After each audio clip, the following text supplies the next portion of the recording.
location for the big cherry blossom festival. But again, Arkansas, you're talking about the issues they have there. One of the big problems, this is going to be a long-lasting problem for many of those folks. What we're seeing this morning, still some scattered showers around parts we're familiar with. Look for the raindrops to continue through the midday hours there. Washington, D.C. is going to be perfect. Beautiful, too. So we're going to give you the very latest of what you can expect, not only on the roads, but also in the airports. That's moments away. You happen to be heading out to the beach. What you can see on the coast, for part of the area, you're going to be seeing some scattered showers in places like Long Island and the Jersey Shore. But if you're headed south to, say, Miami, take a look at this shot. WPLG is sending this wonderful back the past week. Places like Arkansas and North Alabama could be under the gun once again today. Here's what I'm talking about. Follow me for a little bit. We're going to go over to the big screen. I'm going to show you the places that are really going to be affected today. And as Betty and TJ have been telling you, any place we are more likely to see some rough weather. Now, let's set the stage for you. Just over the last couple of days, temperatures this month come from. What's next? National Sock Puppet Month? Watch this. Turning this off.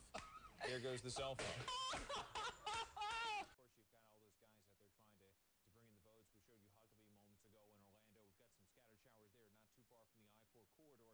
But I would expect conditions to improve a little bit into Florida as well as South Carolina, where people will be going to the polls. Florida first, south of Jacksonville to, I'd say, about Sawgrass, and let's see, Ponte Vedra's right about there. Yeah, the rain's going to be pretty tricky there. Also, as far south as the Bridge of the Lions near St. Augustine, on and off activity for you. But into the afternoon and evening, it should begin to dry out. Same situation for you in South Carolina. Now, earlier in South Carolina, we did have a touch of sleet, even a few snowflakes as far back as parts of Greenwood and Greenville. However, at this point, splash and dash showers from Aiken to Orangeburg, even into Goose Creek and Charleston. That should fizzle out as we get to around 4 or 5 o'clock. In fact, skies could become partly cloudy to mostly clear, so it looks like a much better day and evening for you, no doubt. Out on the west coast, I wish I could say the same thing, Frederica. Top half of the state, you're seeing all that moisture. Southern half of the state hasn't started yet, but into the afternoon, it's going to begin to pick up. Already, we've got watches and warnings dotting the landscape. Everywhere you see green, you've got a flash flood watch or warning. And where you see the reds, especially in the high elevations near Los Angeles and the San Gabriel Mountains, 1 to 3 feet of snowfall possible, coupled with wind gusts topping 60 to 70 miles per hour.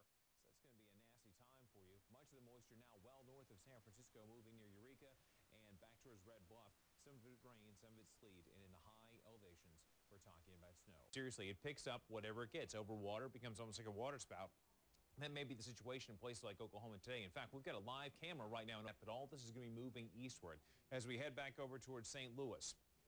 Points northward, go to St. Charles, then back up to Winchester. We're seeing some activity there. Some of these aren't severe yet, but they still could give us some deadly lightning, some large hail, some damaging winds. Got to watch out for that.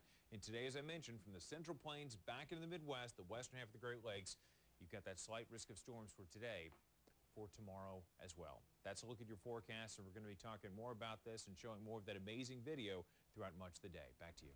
News about what's happening in places like Missouri, where they've had over a foot of rainfall in all those rain-swollen rivers. Meanwhile, we're seeing another big story beginning to unfold a bit farther to the north. And you pile that on top of all the people who are traveling, trying to get out of Chicago, trying to go home. You got the Easter holiday, all these issues. We're going to see things begin to stack up, not just on the to Chicago. So say, for example, you're trying to fly out of Atlanta, you're trying to go to Chicago out at O'Hare. You're going to be sitting and waiting for a long time, possibly, because of all the snow and ice removal.